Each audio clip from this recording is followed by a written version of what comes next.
Fala pessoal, tudo bem? Meu nome é Rodrigo Correia e estamos aqui no Como é Bom Saber Direito Podcast, o podcast do curso de Direito da gloriosa Universidade Católica Dom Bosco. Eu sou o professor Rafael Chaia e estamos aqui também com a... Eu sou a Júlia, acadêmica de Direito da UCDB. E com quem que nós vamos conversar hoje, Rodrigo? Com quem, Rafinha?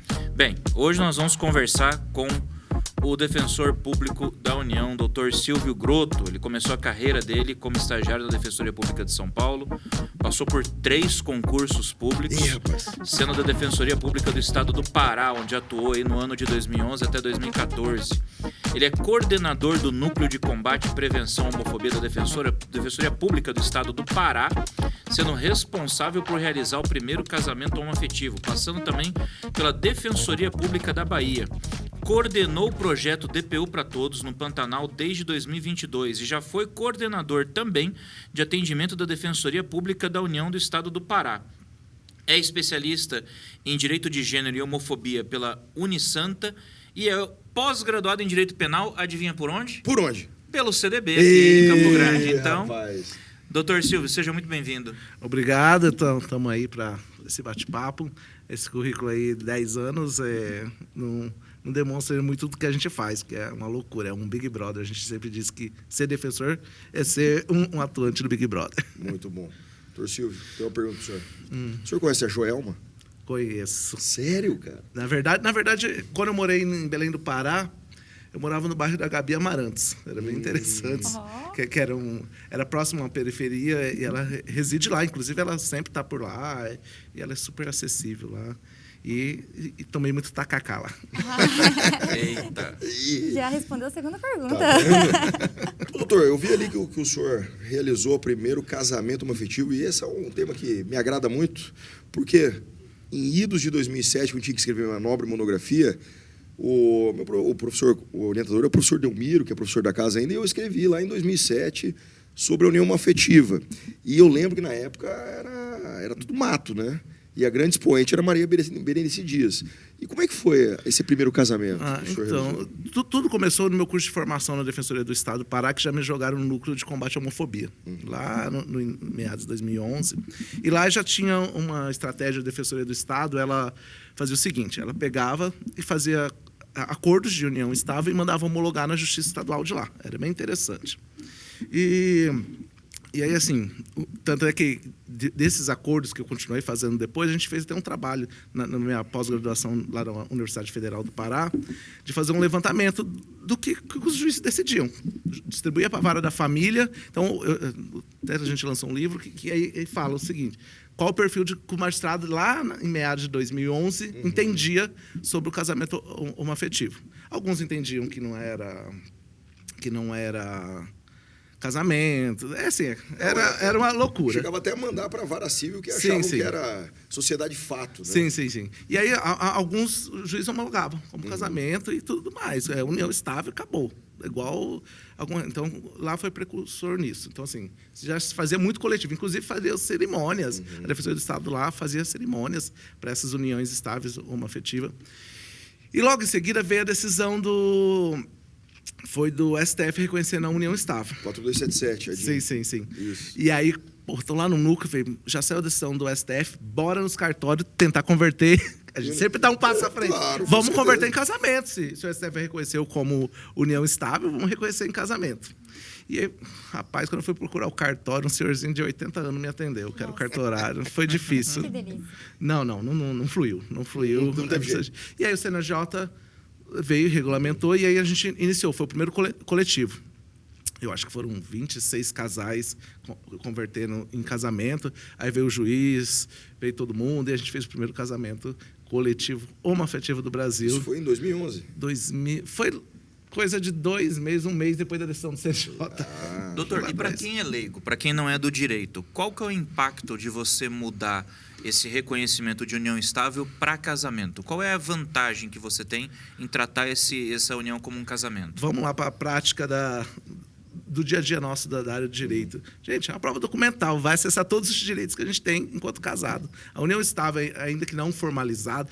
Para você ter ideia, hoje um servidor público federal, se tiver um contrato de união estável, seja no cartório, seja reconhecido judicialmente, Você, hoje, por exemplo, na DPU, ela precisa de documentos complementares. Eles não aceitam como um casamento. Você tem que provar. Não basta você ter lá um contrato reconhecido no cartório. Você precisa de outros, mais conta conjunto. É como se tivesse que provar a união estável de novo. Não serve para nada. A união estável e o contrato era só um indício ali para alguns direitos.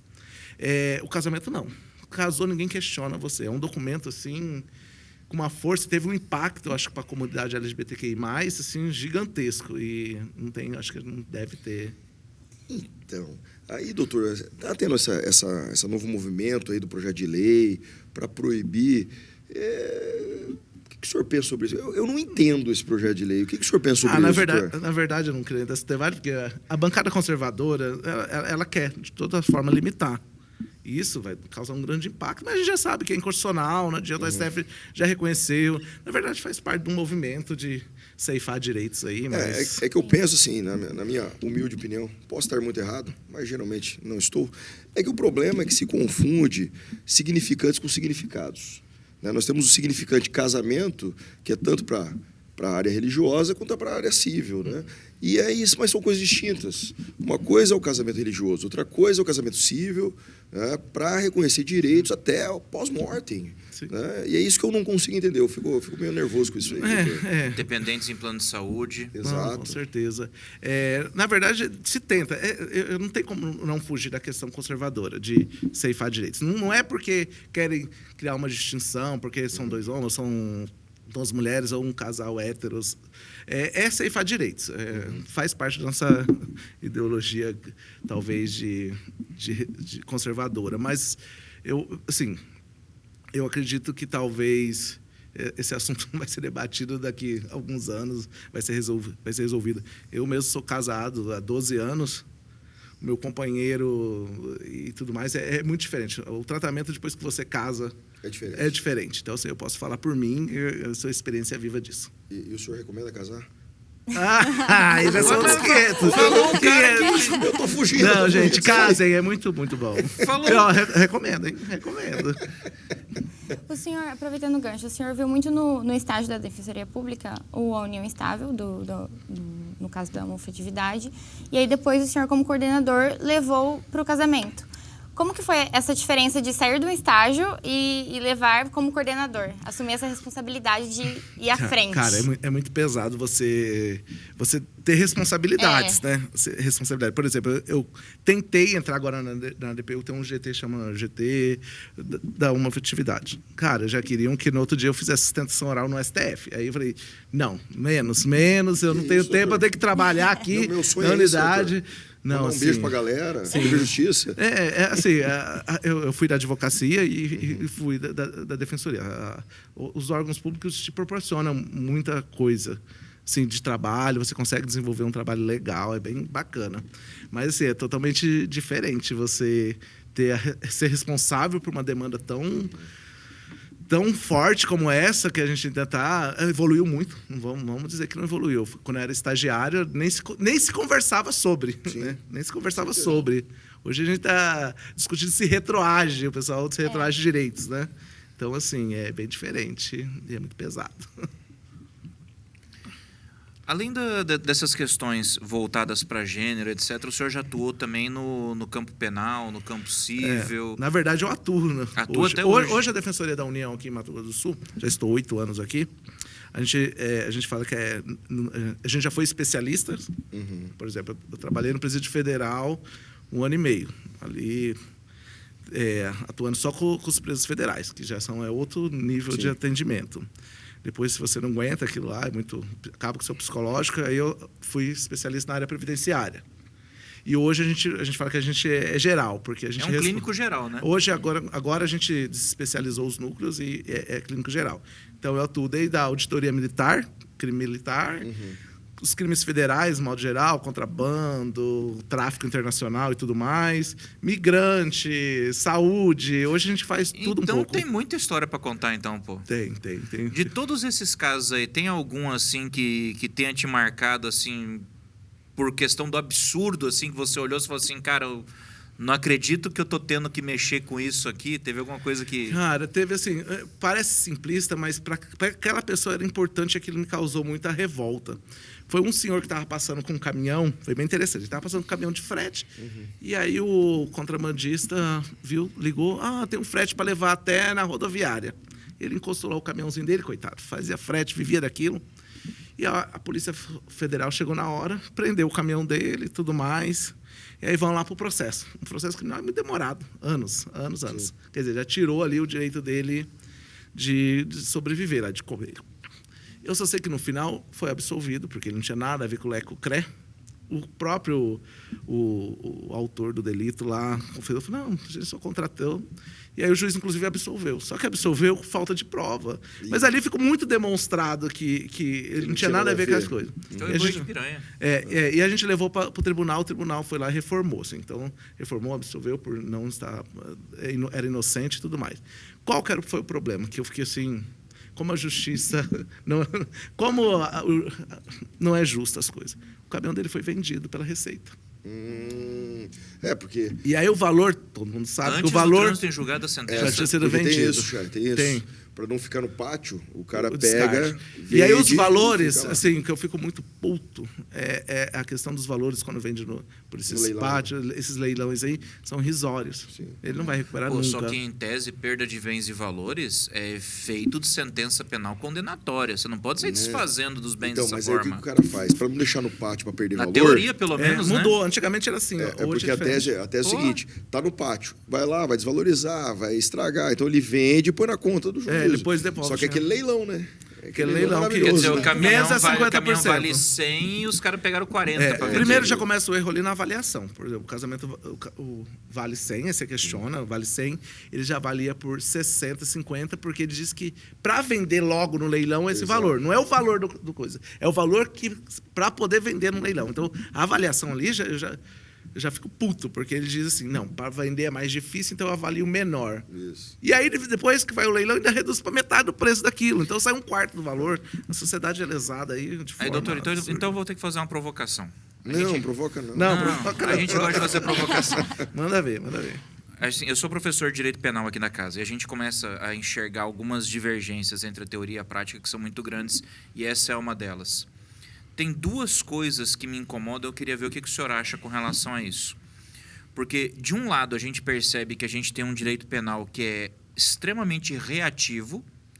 A gente geralmente percebe que o legislativo ele tipifica questões, ele tipifica condutas simplesmente com base na pauta do telejornal. O que ganha destaque no jornal, vamos transformar em crime. E não existe uma preocupação se aquilo vai ser aplicado ou não. E, ao mesmo tempo, a gente vê situações como essa que o senhor descreveu, em que as coisas vão meio que sendo levadas no improviso por causa de um aumento de demanda. Será que o nosso direito penal hoje, o nosso judiciário criminal, não está meio bagunçado, não só no legislativo, quanto também no judiciário, no que diz respeito a essa organização? E como é que vocês, a Defensoria, ficam no meio desse furacão? Porque vocês são a ponta de lança para tentar furar isso, né? Bom, a questão legislativa, acho que todo estudioso sabe, o que pegou, a legislação funciona assim, e a gente tem muita coisa e a gente não foca no que é principal. Os crimes de homicídio para ser resolvido, os crimes, a gente está lá, pegando, sei lá, contrabandista de cigarro, e quando não resolve uma questão de um homicídio. A gente tem, acho que os direitos mais importantes que a sociedade tem não estão sendo protegidos, porque a gente fica...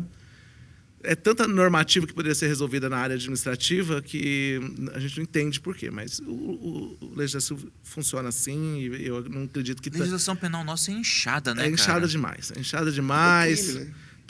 Tudo é crime. E aí é aquilo que a gente aprende na teoria geral ali do direito penal, que o direito penal é a última ratio do Estado. Isso não existe, na verdade. Né? E É a aí- primeira ratio. e aí- né? Eu costumo dizer que o nosso direito penal ele é reativo, cara. Ele é reativo. Surgiu alguma coisa, pimba, vira crime. Como se o direito penal resolvesse qualquer mazela social. E aí não atua, porque assim, você sobrecarrega um judiciário, que aí vira uma máquina de moer gente, que é uma expressão que vem sendo muito utilizada hoje. Bora, eu preciso derrubar processo. E vamos. E não se aprofunda. Então, ninguém está muito preocupado com isso daí, não. E o coitado do magistrado precisa tocar, porque senão vem o CNJ de cima. E aí, assim, eu acredito que a sociedade não sabe o que ela está perdendo com isso. A gente tá enxugando o gelo, né, cara? A gente tá combatendo o sintoma da doença, mas a gente não vai na causa. Eu não queria falar desse tema, mas, por exemplo, eu lembro que eu fui no workshop lá do Conselho da Justiça Federal, que é um presídio federal, organiza, e tinha um tema: como resolver o tráfico de fronteira, o tráfico no Brasil. Eu fiquei pensando assim, cara, os Estados Unidos é o país que tem mais militares, a maior estrutura policial do mundo. Não consegue resolver. E é o maior cara que tem o maior tráfico do mundo. Tem droga para tudo quanto é lado lá. E não consegue resolver o problema.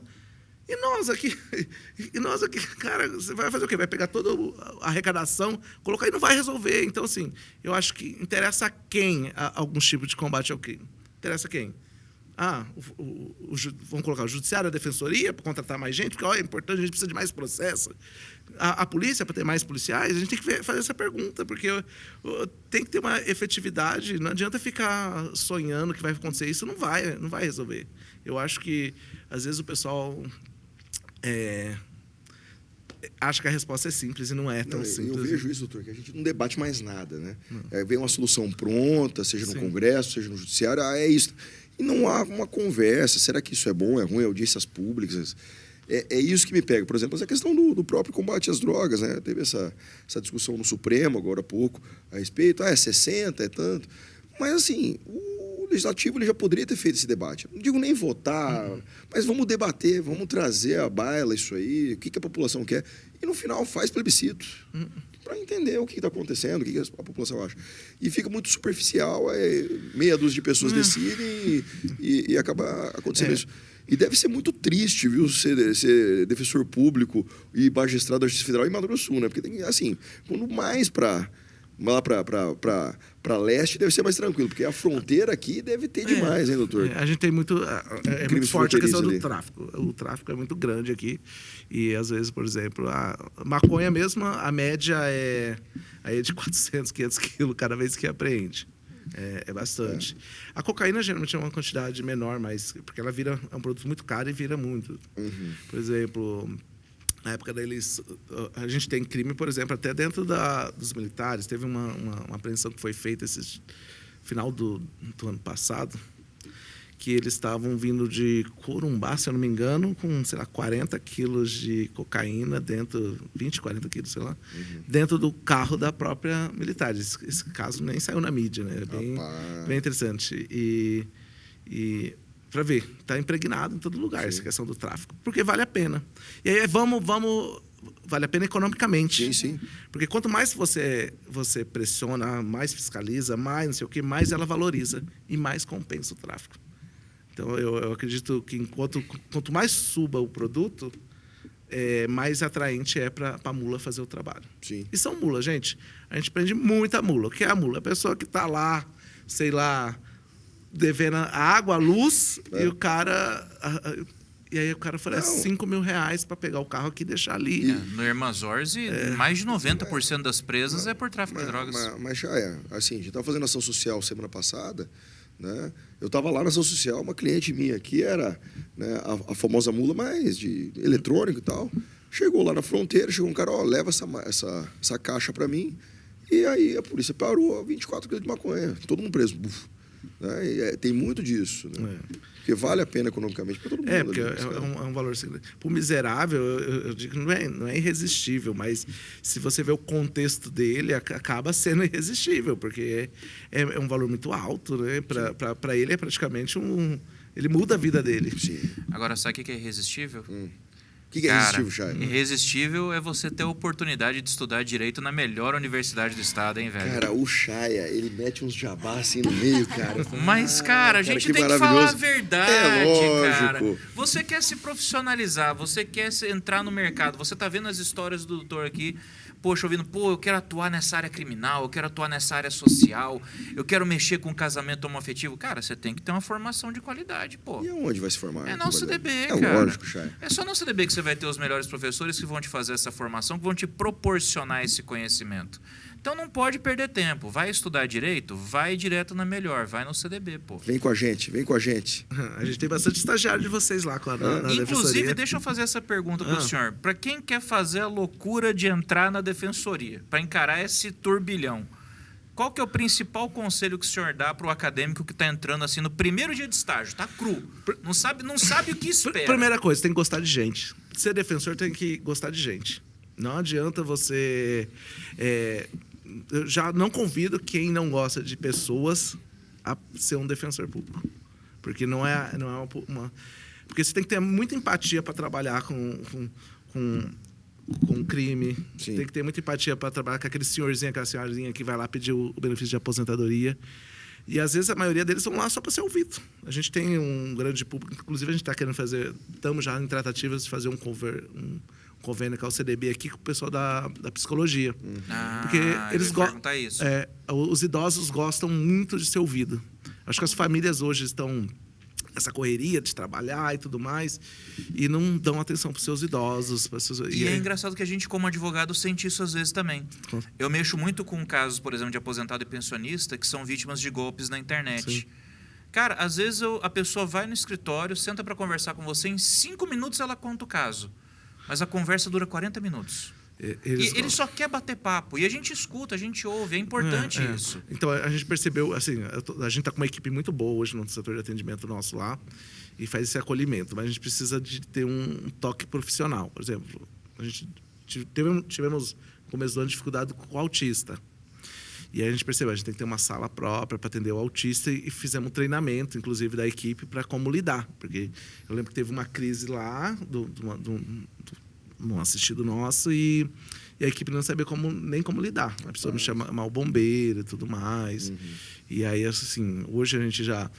Para esse tipo de público, a gente deu outro tipo de acesso, pode fazer de casa. Hoje a gente tem uma sala já que não tem muitas informações. Então, assim, por isso que eu falo, estagiários de direito, se vocês não gostam de pessoas, não é gostar, é ter empatia. Sabe quando você vê na televisão aquela pessoa lá sofrendo, se te dói assim o coração?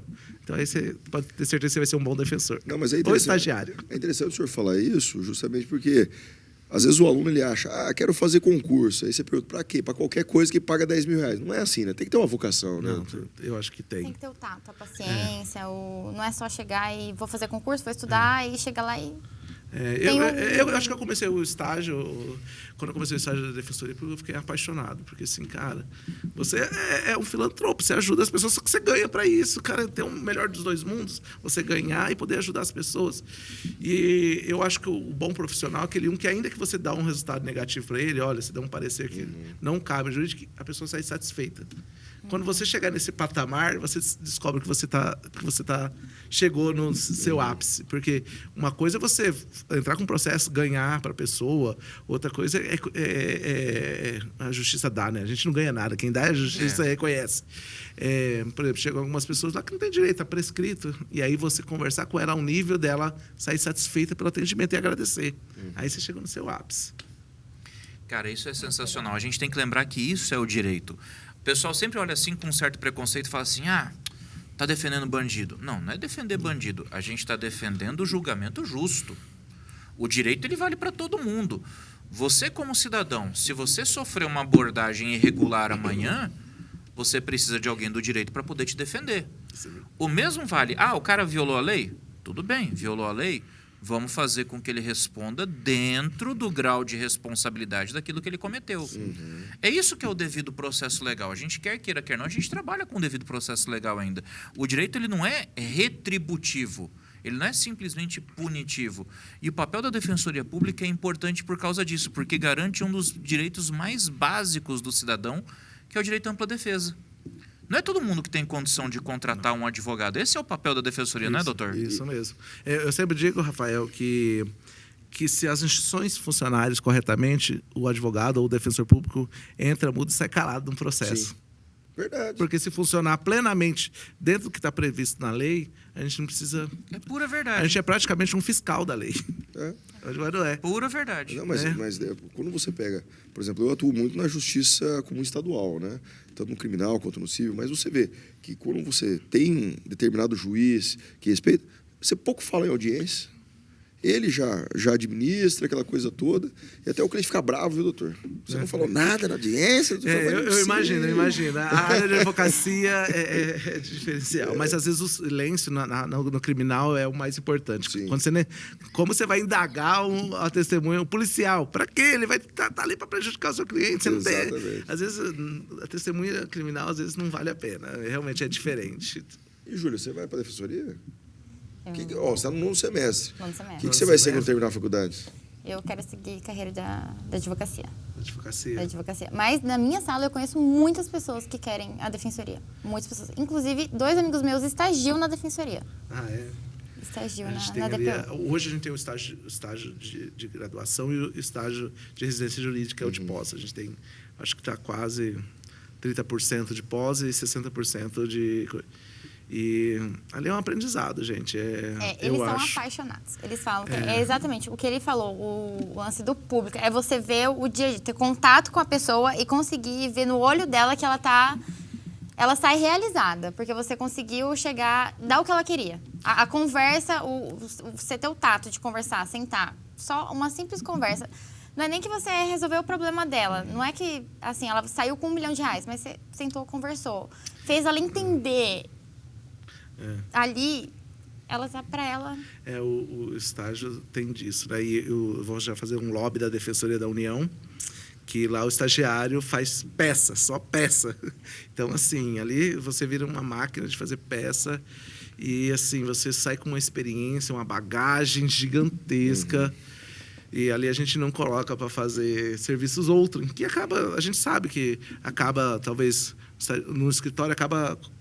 Por exemplo, sei lá, no judiciário, acaba ficando no cartório, que já não... Movimentando o processo. Movimento o processo, que é diferente. Então, ali, assim, puxando o saco das defensorias públicas, pelo menos, a gente...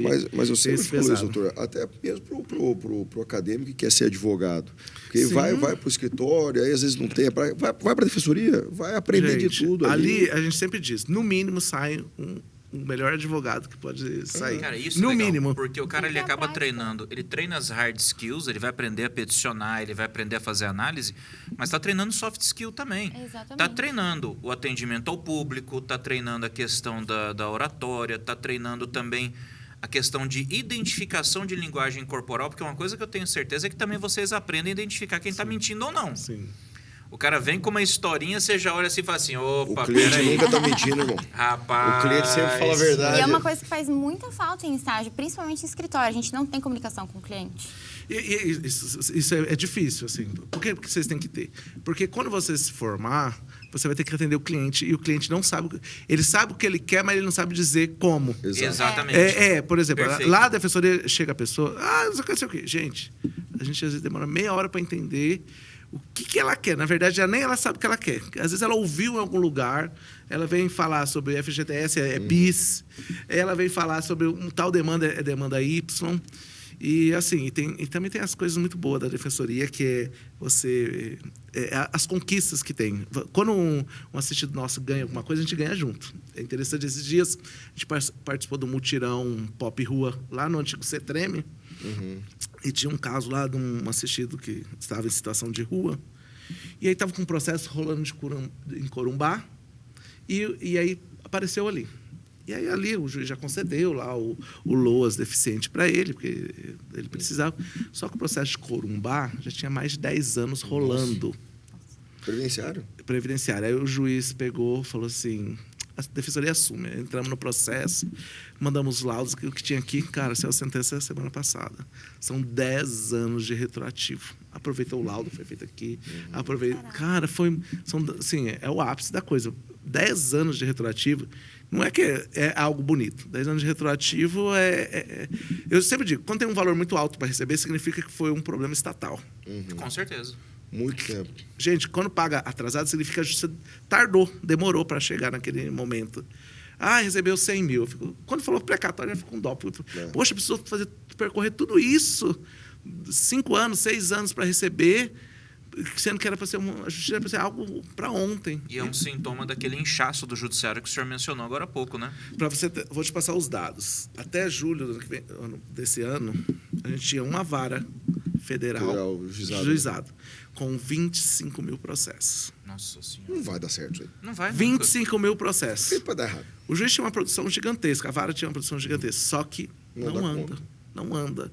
E assim, como que você vai culpar? Aí abriu agora a segunda vara, dividiu o acervo, 12, mas é muito alto tá ainda. muito alto ainda. Que É tá muito tudo bem, alto né? ainda. Tá muito alto Não ainda. resolveu, né? É, mas foi uma frescor aí pra gente. Não, com certeza. E deixa eu perguntar para o senhor, é a carreira da Defensoria Pública da União.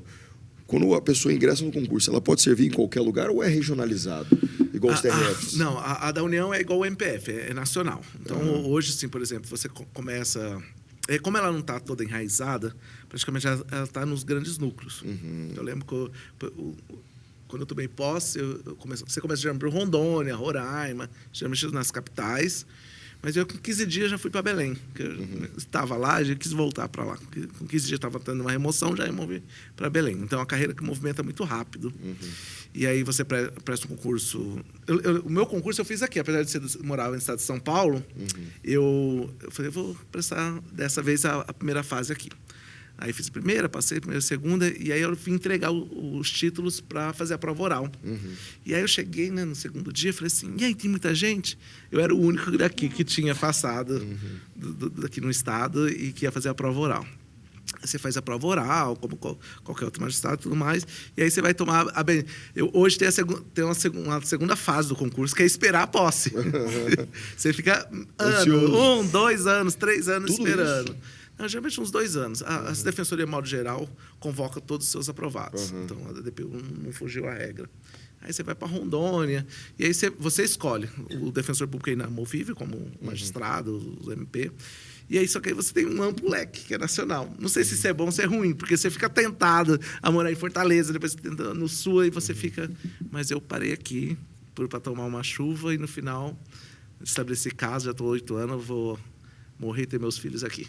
Não, aqui é bom demais. Não. Aqui é bom demais. Dizem que é a cidade do colchão, né? Eu acho que por isso que eu gostei. Não, Campo Grande é colchão, sushi, hamburgueria e barbearia. E farmácia. E farmácia. E igreja. É verdade. Igreja. Mas é maravilhosa a cidade, assim.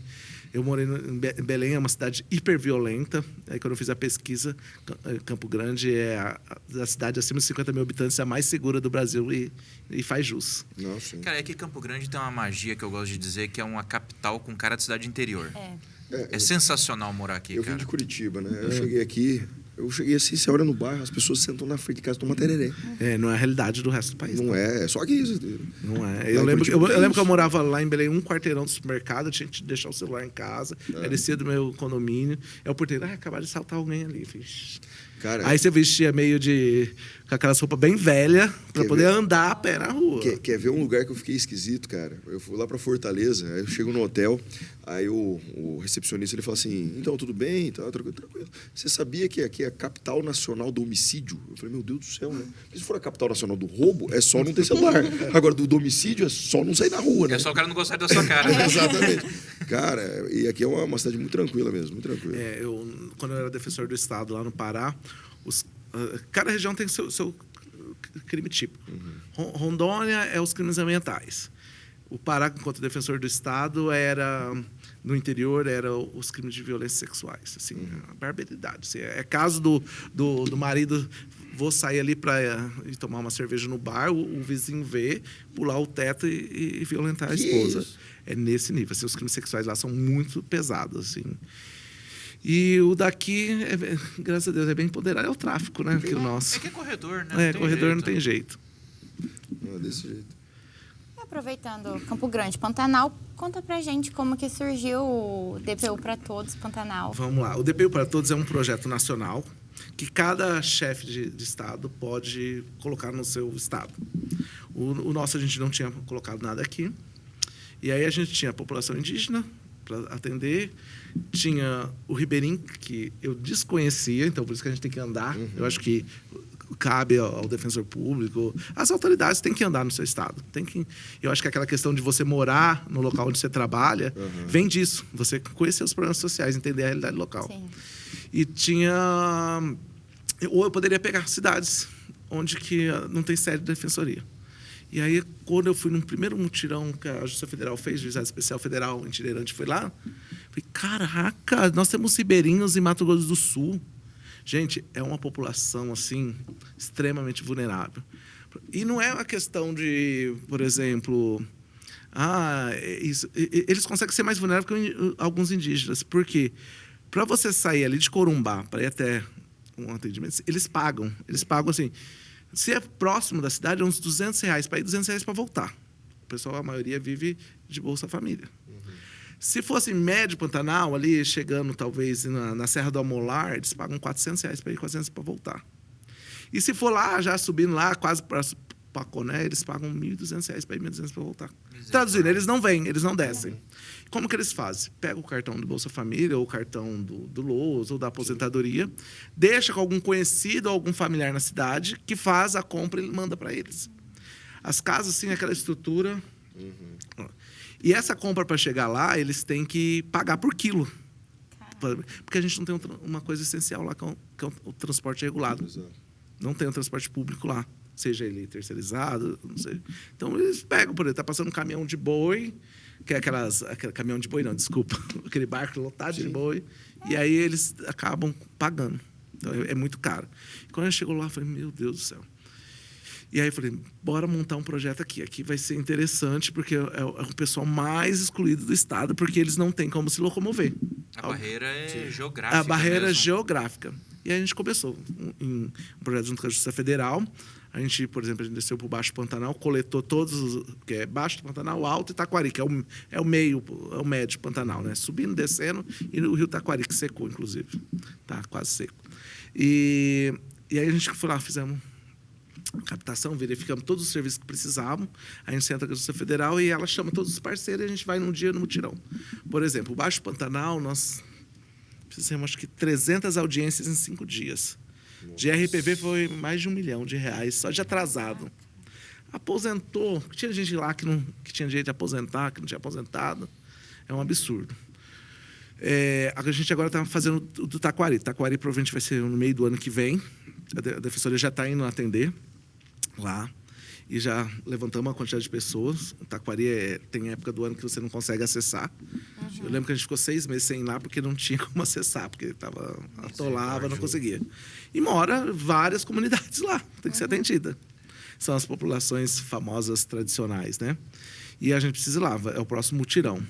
E esse projeto é em parceria com a prefeitura do município lá, que ela tem um projeto que chama Povo das Águas. Maravilhoso um projeto, que vai toda a equipe da prefeitura, vão 2 médicos, veterinário, a equipe é um posto de saúde móvel, assistência social, leva cara, e a gente vai no barco com eles. Então, todo mês a gente está atendendo o Pantanal.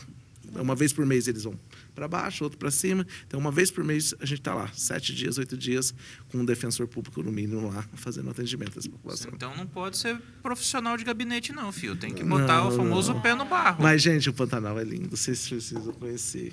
A população lá é muito vulnerável. Assim, você vai olhando aquela beleza, aí você desce. Você chega lá, a casa do nosso assistido é palha, às vezes é só pau a pique mesmo, só pau assim. Eles colocam uma forquilha e dormem em cima, ou dormem na rede. E estão há anos lá. Aí você fala assim, não, eles têm um vínculo tão grande com aquilo. É o famoso sentimento de pertença. Cara, eles não conseguem viver sem estar ali. Exatamente. Às vezes as pessoas acham que é só tirar... vamos dar casa na cidade. Não, eles não querem. Assim, eles têm um vínculo... aquela terra que é deles. É um elemento identitário. Sim. Cara, é muito assim, só quem está lá olhando que consegue entender. E tem os ciclos da água. Eu peguei o ciclo da água quando estava derramando, é interessante, que aí o pessoal só dá para ver a casinha, assim, a água derramando no Rio Pantanal. É coisa muito diferente. Só que para eles faz parte da realidade deles. É muito lindo. Isso é bacana. Muito legal. Não, e a gente briga disso aí. Por quê? Porque, inclusive no mestrado nosso aqui, que se você quiser fazer um mestrado em desenvolvimento local, Chay... Rapaz, conceito CAP 5. Você tá doido? CAP 5? CAP 5, professores top de linha. Eu fiz o mestrado e o doutorado aqui. Tá vendo? Em desenvolvimento local. Todos esses conceitos de territorialização, desterritorialização, reterritorialização, sentimento de pertença. Você quer aprender? Vai conversar lá com os professores do mestrado e doutorado em desenvolvimento local aqui da UCDB. É espetacular o curso. E é um mestrado e doutorado multidisciplinar. Sim. Então, você é da engenharia, você é do direito, você é da arquitetura, é o curso redondinho para você se tornar um profissional ainda melhor no mercado. Que, inclusive, na matéria de políticas públicas, a qual eu tirei 8, né?